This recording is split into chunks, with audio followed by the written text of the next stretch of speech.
ಇಷ್ಟೆಲ್ಲ ಕಷ್ಟ ಅನುಭವಿಸಿ ಯಾರಿಗೆ ಬಿಟ್ಟದ? ಬಸವಣ್ಣನ ಕಾಲಕ್ಕೆ ಕೊಂಡಿ ಮಂಚನ ಇದ್ದ, ಮಡಿವಾಳಪ್ಪನ ಕಾಲಕ್ಕೆ ಅಳಿಪೇಟೆ ಬಸ್ಸ ಇದ್ದ. ನಮ್ಮ ಕಾಲಕ್ಕನ ಯಾರಿಗೂ ಬಿಟ್ಟಿಲ್ಲ. ನೀವು ಭಾಳ ಆರಾಮಿರಿ ಅಂತ ನೀವು ಕಾವಿ ಹಾಕೊಂಡು ಇದೆಲ್ಲ ಸಂಸಾರ ಬಿಟ್ಟು ಆರಾಮಿರಲ್ಲ, ನಮಗೂ ಬಿಟ್ಟಿಲ್ಲ. ಅವರು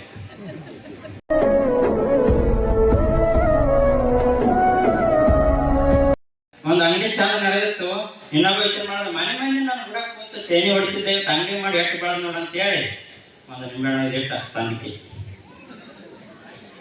ನಿಂಬೆಹಣ್ಣು ಇಟ್ಟ ಅವ ಹೇಳಿದ್ದ, ಕೊಟ್ಟವ ಒಂದು 4 ದಿನ ನೋಡು ಆಸೆ ಹಿಡಿತಾನಂತ ಹೇಳಿದ್ದ. ಈ ಕಡೆ ಹೋಗವ ಆ ಕಡೆ ಹೋಗವ ಆ ಕಡೆ ಹೋಗ ಇವ್ ಅಂಗಡಿ ಕೂತಾನ ಏನ ಅಂದವ.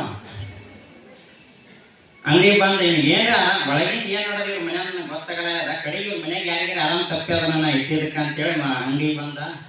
ಮತ್ ಮೊದಲೇ ಪರಿಚಯ ಬಾ ಕುಂದ್ರು ಅಂತ ಭಾಳ ಇದು ಮಾಡಿ ಚಾಗಿ ತರ್ಲೇನಪ್ಪ ಅಂದ್ರೆ ಚಾ ಇಂಥ ದಿವಸ ಶರಬತ್ ಮಾಡ್ತಾನೆ. ಮತ್ ಫ್ರಿಜ್ನಾಗೆ ತಣ್ಣ ನೀರಿಟ್ಟು ಶರಬತ್ ಮಾಡ್ದ, ಕುಡಿಸ್ದ ಇಮೇಟ್ ಕುಡ್ದ, ತಾನೇ ಅವನಿಗೆ ಕುಡಿಸ್ದ. ನೀನು ಅಂದ, ಇಲ್ಲಪ್ಪ ನನಗೆ ಹತ್ತಿ ಹೇಳ ಡಾಕ್ಟ್ರ ಬ್ಯಾಡ ಅಂತ. ಏನ್ ಆರಾಮ್ ತಪ್ಪಿತ್ತಾನೆ, ಇಲ್ಲಪ್ಪ ಮತ್ತ ಏನೋ ನಿನ್ನೆ ಒಂದು ಅಂಗಡಿಗೆ ಮುಂದೆ ನಿಂಬೆಹಣ್ಣು ಕಾಣಂಗ ಆಗಿತ್ತು ನನಗೆ, ಅದಕ್ಕೆ ಕೇಳ್ಬೇಕಂತ ಮಾಡಿದ್ಯಾ ಅಂದವ. ಇಟ್ಟವನೆ ಇವ ಅಂದ, ಹೌದು ಇಟ್ಟಿದ್ರಲ್ಲ ಅದೇ ಶರಬತ್ ಮಾಡಿಕೊಟ್ಟೆ ನೋಡಿ ನನಗೆ.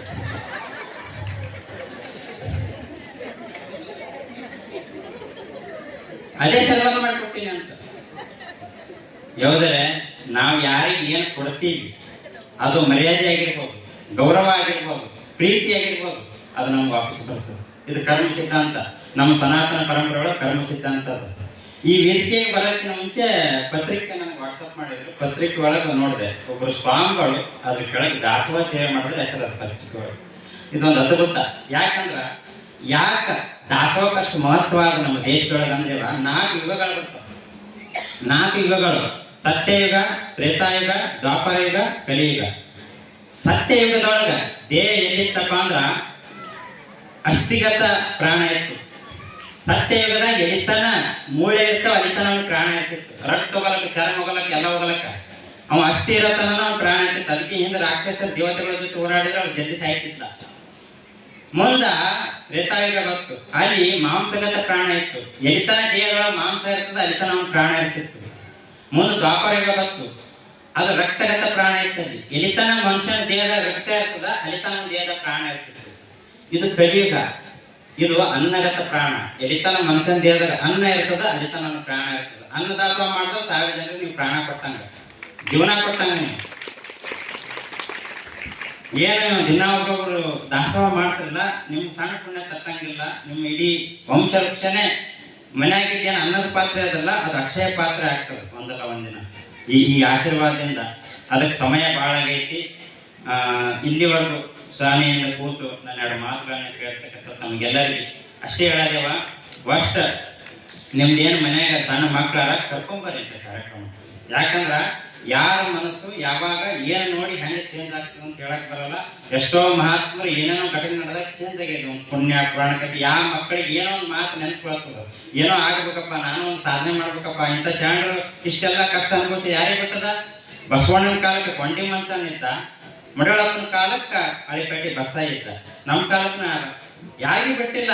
ನೀವು ಭಾಳ ಆರಾಮಿರಿ ಅಂತ ನೀವು ಕಾವಿ ಹಾಕೊಂಡು ಇದೆಲ್ಲ ಸಂಸಾರ ಬಿಟ್ಟು ಆರಾಮಿರಲ್ಲ, ನಮಗೂ ಬಿಟ್ಟಿಲ್ಲ. ಅವರು ನಿಮ್ಗೆ ಯಾರು ಆದ್ರ ನಾವ್ ಯಾಕಂದ್ರ ನಾವೆಲ್ಲಾನು ಸಮರ್ಪಣಾ ಭಾವನ ಹೇಳ್ದೇನೆ. ಸಮರ್ಪಣೆ ಯಾಕೆ ಸಮರ್ಪಣೆ? ಎಲ್ಲ ನಿನಗಪ್ಪ ಗುಡ ತಂದ ದೇವರಿಗೆ ಹಾಕಿಬಿಡೋದಪ್ಪ. ಅದಕ್ಕೆ ಈಗ ಇವತ್ತು ಒಬ್ಬ ನನಗೆ ಬೈದ್ ನೋಡು, ಈಗ ನಿನಗೆ ಬೈದ. ನನಗೆ ಇವತ್ತು ಹೊಗಳದ್ ನೋಡು, ನಿನಗೆ ಹೊಗಳದ. ನನಗೆ ಇವತ್ತಿಗ ಸನ್ಮಾನ ಮಾಡದ, ಈಗ ನಿನಗೆ ಸನ್ಮಾನ ಮಾಡೋದು. ನನಗೆ ಮಾಡಿ ನಾವು ನನಗೆ ಏನು ಮಾಡ್ತಾರ ಎಲ್ಲ ನಿನಗೆ ಪಾದಕ್ಕೆ ಕಲ್ಪಿತ. ಅದು ಗೌರವ ಆಗಲಿ, ಸನ್ಮಾನ. ಇದು ಸಮರ್ಪಣಾ ಭಾವನ. ಇಂಥ ಸಮರ್ಪಣೆ ಭಾವನೆಯನ್ನು ಇಟ್ಕೊಂಡು ಪುರಾಣಕ್ಕೆ ಬರ್ರಿ.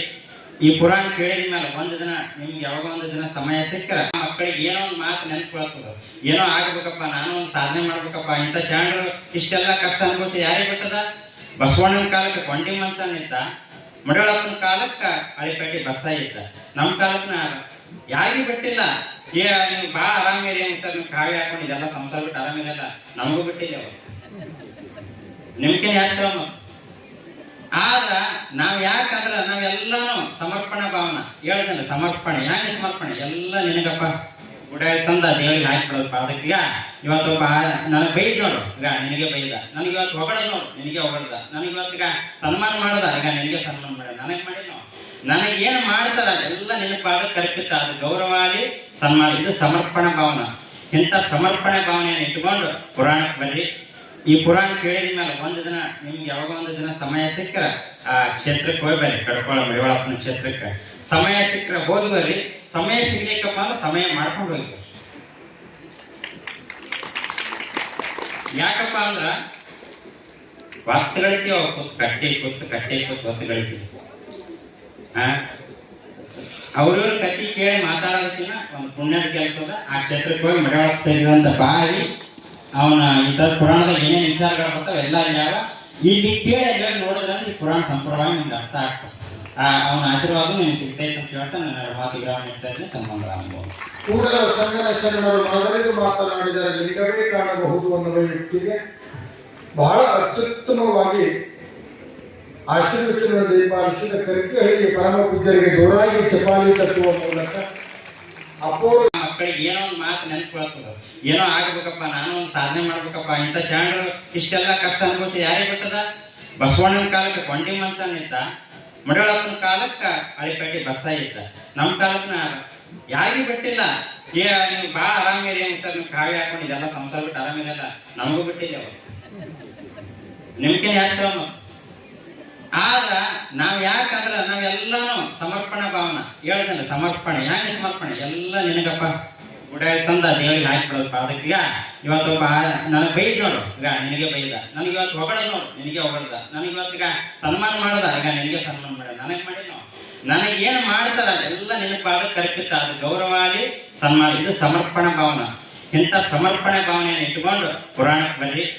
ಈ ಪುರಾಣ ಕೇಳಿದ ಮೇಲೆ ಒಂದು ದಿನ ನಿಮ್ಗೆ ಯಾವಾಗ ಒಂದು ದಿನ ಸಮಯ ಸಿಕ್ಕರ ಆ ಕ್ಷೇತ್ರಕ್ಕೆ ಹೋಗ್ಬರ್ರಿ. ಕಡ್ಕೊಳ ಮಡಿವಾಳಪ್ಪನ ಕ್ಷೇತ್ರಕ್ಕೆ ಸಮಯ ಸಿಕ್ಕರೆ ಹೋಗಿ ಬರ್ರಿ. ಸಮಯ ಸಿಗ್ಲಿಕ್ಕಪ್ಪ ಅಂದ್ರೆ ಸಮಯ ಮಾಡ್ಕೊಂಡು ಹೋಗಿ. ಯಾಕಪ್ಪ ಅಂದ್ರ ಹೊತ್ತುಗಳಿತೀವಿ, ಅವ ಕೂತ್ ಕಟ್ಟಿ ಹೊತ್ತುಗಳಿತೀವಿ. ಅವ್ರವ್ರ ಕತಿ ಕೇಳಿ ಮಾತಾಡೋದಕ್ಕಿಂತ ಒಂದು ಪುಣ್ಯದ ಕೆಲಸದ ಆ ಕ್ಷೇತ್ರಕ್ಕೆ ಹೋಗಿ ಮಡಿವಾಳಪ್ಪ ತೆಗೆದಂತ ಬಾವಿ ಅವನ ಇಂಥ ಪುರಾಣದಾಗ ಏನೇನು ವಿಚಾರಗಳು ಬರ್ತಾವ ಎಲ್ಲ ಯಾವ ಇಲ್ಲಿ ಕೇಳಿ ಎಲ್ಲ ನೋಡಿದ್ರೆ ಈ ಪುರಾಣ ಸಂಪ್ರದಾಯ ನಿಮ್ಗೆ ಅರ್ಥ ಆಗ್ತದೆ. ಅವನ ಆಶೀರ್ವಾದ ನಿಮ್ಗೆ ಸಿಗ್ತೈತೆ ಅಂತ ಹೇಳ್ತಾ ನನ್ನ ಮಾತು ಗ್ರಹಣ ಇರ್ತಾ ಇದ್ರೆ ಸಂಬಂಧ ಅನುಭವ. ಕೂಡಲ ಸಂಗನ ಶರಣರು ಮನದರಿದು ಮಾತನಾಡಿದರೆ ಲಿಂಗವೇ ಕಾಣಬಹುದು ಅನ್ನುವ ವ್ಯಕ್ತಿಗೆ ಬಹಳ ಅತ್ಯುತ್ತಮವಾಗಿ ಆಶೀರ್ವಚನ ದೀಪಾಲಿಸಿದ ಕರಿಕಹಳ್ಳಿಯ ಪರಮ ಪೂಜ್ಯರಿಗೆ ಜೋರಾಗಿ ಚಪಾಲಿ ತಟ್ಟುವ ಮೂಲಕ ಅಪೂರ್ವ